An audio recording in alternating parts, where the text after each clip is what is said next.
Assalamualaikum warahmatullahi wabarakatuh. Di sini kami dari kelompok 1 akan menjelaskan tema tentang praktek Pancasila sebagai perilaku keteladanan. Sebelumnya, izinkan saya memperkenalkan anggota dari kelompok kami. Di antaranya Abror Diah Ulhak, absen 1, Afriza Nugraha, absen 2, Alivia Karisma Putri, absen 3, Amira Husni, absen 4, Andreas Budi Santoso, absen 5, Anissa Witihari, absen 6, Astria Pawitra Salsabila, absen 7, Bagas Prakoso, absen 8, dan yang terakhir Baby Sabrina Nurhaliza, absen 10. Di sini terdapat mind mapping praktek Pancasila sebagai perilaku keteladanan. Dalam mind mapping tersebut kita bagi menjadi 6 sub pokok bahasan yang terdiri dari definisi, tujuan, pemahaman Pancasila, isu strategis, contoh tindakan atau perilaku, dan yang terakhir yaitu kesimpulan. Pancasila merupakan sebagai dasar negara, dasar filosofi negara, ideologi negara, dan cita hukum negara untuk mewujudkan tujuan negara Indonesia yang merdeka, bersatu, serta berdaulat dalam tata masyarakat adil dan makmur, sebagaimana dimaksud dalam pembukaan Undang-Undang Dasar 1945. Keteladanan dalam arti luas yaitu menghargai ucapan, sikap, dan perilaku yang melekat pada Pancasila. Dan Pancasila sebagai perilaku keteladanan merupakan ucapan, sikap, dan perilaku yang melekat pada Pancasila yang harus kita terapkan atau dilaksanakan dengan tulus dan ikhlas sesuai dengan ideologi dan menjauhi atau tidak melakukan hal yang negatif atau bersimpangan dengan ideologi. Menurut Yudi Latif, keteladanan Pancasila adalah pemikiran yang revolusioner, sebuah revolusi yang tampaknya tidak semua orang mampu memahami. Ketuhanan yang Maha Esa merupakan kerangka dasar pemikiran yang harus dimiliki seorang manusia agar mengerti bahwa laku dan ucap mereka akan ditimbang baik buruknya. Pemikiran tersebut akan melahirkan budaya Pancasila berani memperjuangkan kebenaran dan keadilan, seperti yang digaungkan di sila kedua.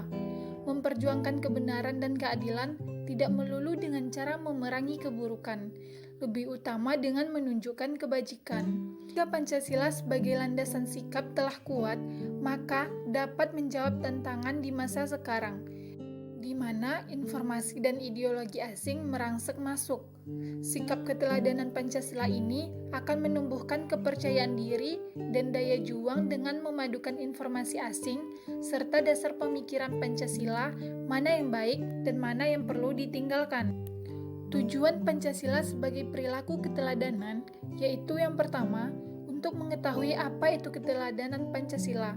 Yang kedua, untuk mengetahui bagaimana contoh perilaku praktek Pancasila sebagai perilaku keteladanan. Yang ketiga, untuk menghimbau atau mencegah perilaku yang buruk untuk praktek Pancasila sebagai perilaku keteladanan. Pemahaman Pancasila. 1. Intensitas pembelajaran Pancasila selama era reformasi mengalami penurunan yang mengakibatkan kurangnya wawasan Pancasila di kalangan para pelajar dan kaum muda. 2. Kurangnya efektivitas dan daya tarik pembelajaran Pancasila secara isi dan metodologi. 3. Masih adanya distorsi sejarah akibat kurangnya akses terhadap sumber-sumber yang otentik atau sumber yang dapat dipercaya. Distorsi sejarah memiliki arti yang dimana sejarah dijadikan menjadi suatu kepentingan politik yang direkayasa sedemikian rupa yang jauh dari fakta, sehingga menyebabkan kondisi yang tidak efisien dan terjadinya suatu penyimpangan. 4. Sosialisasi Pancasila yang dilaksanakan oleh kementerian dan lembaga pada umumnya bersifat superficial, kompartementalis, kurang terencana, terstruktur, dan terkoordinasi. 5. Rendahnya tingkat kedalaman literasi masyarakat Indonesia secara umum yang berakibat menurunnya daya pikir dan nalar yang kritis. Literasi artinya istilah umum yang merujuk kepada kemampuan dan keterampilan individu dalam membaca, menulis, dan memecahkan suatu masalah pada tingkat keahlian tertentu yang diperlukan dalam kehidupan sehari-hari. 6. Pemahaman terhadap Pancasila belum sepenuhnya dikembangkan secara ilmiah, baik melalui pendekatan interdisiplin, multidisiplin, dan transdisiplin. Isu strategis. 1. Semakin maraknya sikap dan perilaku destruktif atau perilaku yang merusak yang lebih mengedepankan hal-hal negatif di ruang publik. 2. Kurangnya apresiasi dan insentif terhadap prestasi dan praktik-praktik baik. 3. Masih kurangnya keteladanan dari tokoh-tokoh pemerintah dan masyarakat. 4. Tendensi mengedepankan kepentingan pribadi dan golongan dengan mengabaikan prinsip-prinsip kebajikan kehidupan publik. Yang kelima, kurang pengurusutamaan keteladanan Pancasila di ruang publik. Contoh praktek Pancasila sebagai perilaku teladan. Pada sila pertama, yang pertama yaitu percaya dan takwa kepada Tuhan Yang Maha Esa sesuai dengan agama dan kepercayaan masing-masing secara berkeadaban. Yang kedua, saling menghormati pilihan agama dan kepercayaan serta kebebasan menjalankan ibadah menurut agama dan kepercayaan masing-masing. Yang ketiga, mengembangkan pergaulan dan kerjasama antar pemeluk agama dan kepercayaan yang berbeda-beda sehingga terbina kerukunan hidup. Yang keempat, mengedepankan moral agama sebagai landasan etika publik dengan menjaga integritas dalam keutuhan kebersihan pikiran, perkataan, dan perbuatan. Etika publik adalah pencerminan tentang norma yang menentukan benar salah baik buruknya perilaku, tindakan, dan keputusan dalam merumuskan kebijakan publik. Pada sila kedua, yang pertama, mengakui persamaan derajat, persamaan hak, dan persamaan kewajiban antara sesama manusia.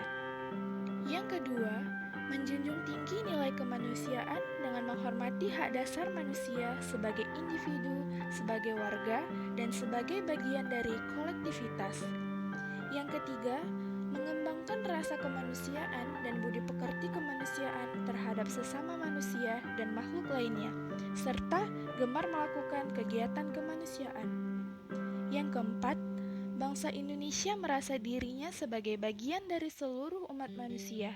Karena itu, dikembangkan sikap hormat menghormati dan bekerja sama dengan bangsa lain.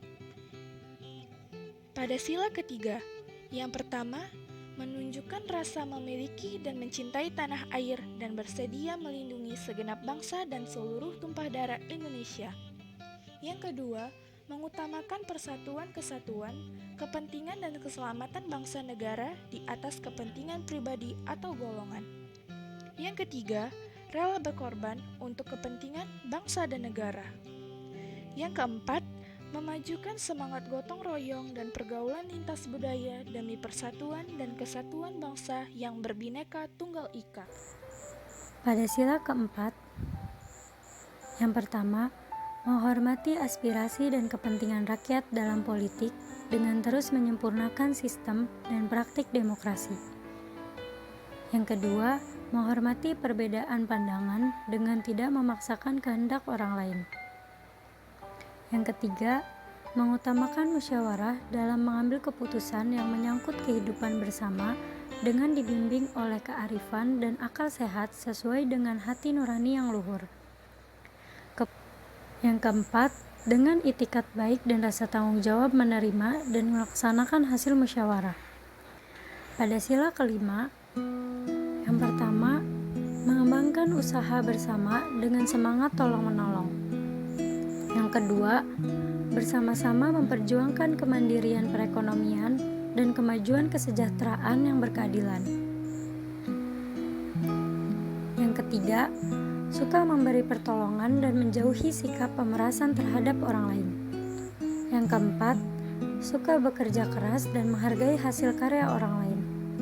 Yang kelima, menjaga keseimbangan antara hak dan kewajiban.